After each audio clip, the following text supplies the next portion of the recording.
Good morning, my friend. Travis Egan, my mortgage guy here.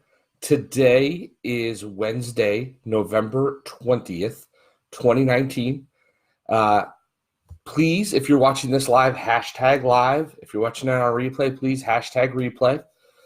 My question to you today, or not question, but something to consider is uh, fatal mistakes when writing our goals. I don't know if you're anything like me, but this time of year, I always start to think about wrapping up one year, starting the next year, right? So setting my goals and some of the mistakes that I make when doing that.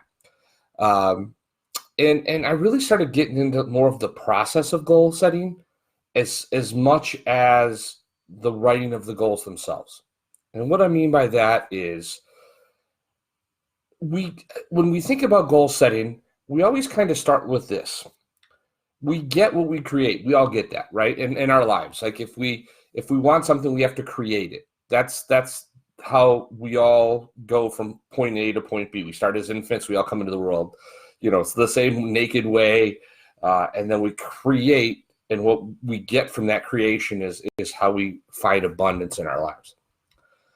But when we're going through that process, we want to think, well, what's the creative process, right? So how do we create? Like, how do we start that creative process?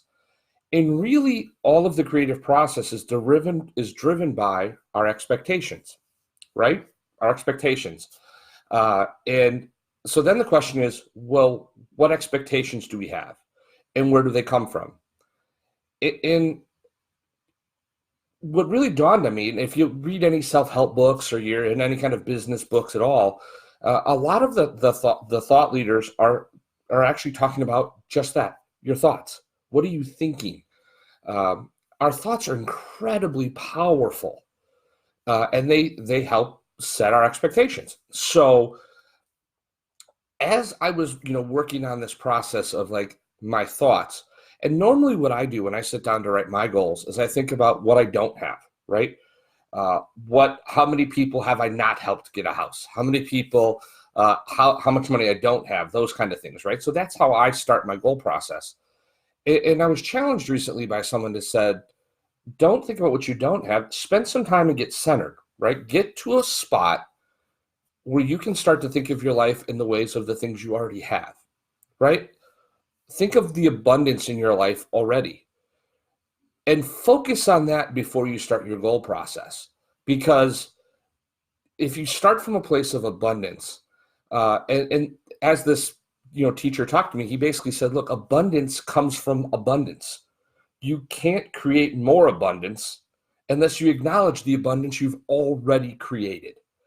And none of us get here by ourselves. Like, that I know there's a lot of debate about that, but let's think about it. Every one of us have been lifted up, right? You've been lifted up. I've been lifted up. I've had people come alongside me and when I was down, they lifted me up and helped me get back on track. So let's, in the same line of gratitude, in the same line of abundance, if we can focus our thoughts on what we already have accomplished, what we already have done, what we're already grateful for, if we can come from that place right as we begin our goal process, it's a great launching point to start thinking of our goals in a completely different way.